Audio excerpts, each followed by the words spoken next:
interpretação e não da verdade.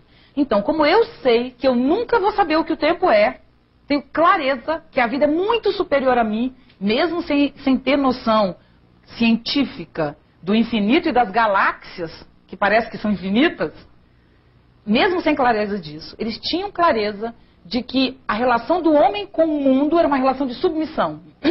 A vida, como esse jogo de forças intensíssimo e infinito, é muito superior ao homem. Então, o que o homem precisava fazer era criar uma interpretação sobre o mundo, mas ele jamais tinha a intenção de conhecer o mundo. Isso era quase uma heresia. Heresia é uma coisa meio cristã, né? Mas era quase uma afronta. Né? Então, o que os homens puderam fazer? Construir perspectivas de interpretação do mundo utilizando os mitos. Tem alguns estudiosos desse tema, Bruno Snell, por exemplo, ele diz o seguinte, que é muito possível imaginar que o grego não acreditava exatamente no mito. E nem deixava de acreditar. Aquilo era a única coisa que ele tinha para se relacionar com o mundo. Então o mito era uma realidade. Então, como eu sei que eu nunca vou saber o que o mundo é, porque eu sou apenas um ser humano, eu crio coisas que me façam entender o mundo. Segundo os mitos de criação gregos, no início dos tempos só existia o caos. Um vazio sem forma do tamanho de todo o universo, do qual se originou Gaia, a Terra, Tártaro, o submundo, e Eros, o amor, o mais belo de todos os deuses. Do caos também saíram o Érebo, a escuridão do submundo, e Nix, a noite. Da união entre ambos nasceu o dia. Gaia deu à luz a Urano, o céu estrelado, e com ele teve diversos filhos, entre os quais Oceano, o mar, Cronos, o tempo, o mais jovem e mais terrível de seus filhos. Cronos, sob ordens de Gaia, castra Urano e se casa com sua filha Reia, com quem tem filhos, que mais tarde se revoltam contra ele e assumem o poder. Estes novos deuses dividem entre eles a autoridade. Zeus, por exemplo, fica com os céus, Poseidon com os mares e Hades com o submundo. Daí, quando passa para a filosofia no pré-socrático, o que os homens pensam? Eles já não querem mais o mito, eles querem olhar para o mundo e tirar da relação imediata com o mundo alguma interpretação. Então é um outro momento que é extremamente interessante com a filosofia pré-socrática. Aí começa, o que é o mínimo? Qual do Quinor, né? O que é o mínimo? É água, diz o Tales, né? E aí cada um vai dizer, o mínimo é água, não, o mínimo são os 4 elementos e tal. E a maioria deles diz que o mínimo do mínimo é o devir, que é o tempo. O que é o devir? A vida, no mínimo, é um vir a ser constante, é um processo de transformação constante, e a gente faz parte desse jogo que desconhecemos. Por quê? Porque ele não teria princípio nem fim. O tempo nunca começou e nem nunca vai acabar. O tempo é um fluxo que alimenta ele mesmo. Nós nascemos e morremos, mas o tempo não tem começo nem fim.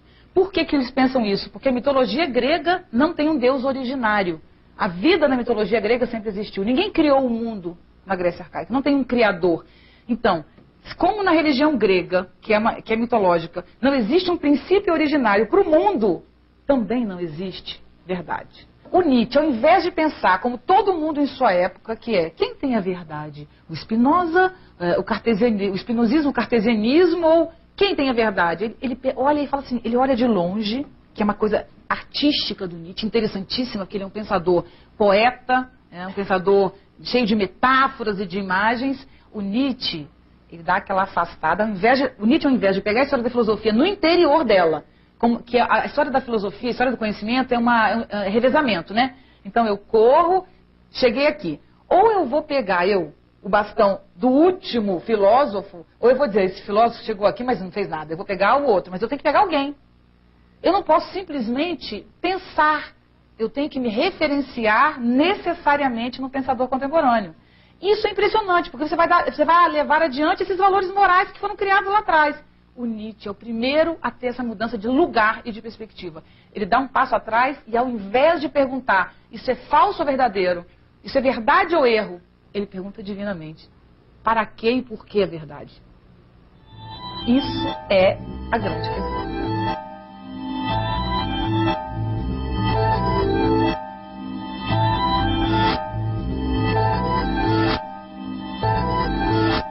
Não será o instinto do medo que nos obriga a conhecer? Porque o que é familiar é conhecido. Erro dos erros. O que é conhecido é habitual. E o habitual é o mais difícil de conhecer, isto é, de ver como problema, isto é, de ver como estranho, afastado, fora de nós. A verdade não é produto da nossa curiosidade humana em descobrir o que as coisas são. A verdade é produto do nosso medo da morte. A verdade é a necessidade de estabelecer no mundo a duração. A verdade é produto de uma necessidade psicológica de duração. É literalmente essa frase do Nietzsche. Então, porque não somos capazes de lidar com a vida como ela é, o que acontece quando abrimos mão do terno e da gravata e as nossas pulsões e paixões começam a ter o mínimo de chance de aparecer, né? Nós, por não nos sentirmos fortes o suficiente para afirmar a vida como ela é, que é exatamente nascimento, morte, transformação, etc., construímos então a ideia de verdade. A ideia de verdade, construímos a verdade. A história do conhecimento humano é a história da criação e da cristalização da ideia de verdade.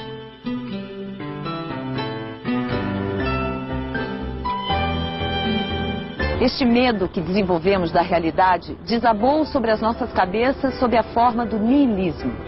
É o que veremos no próximo bloco.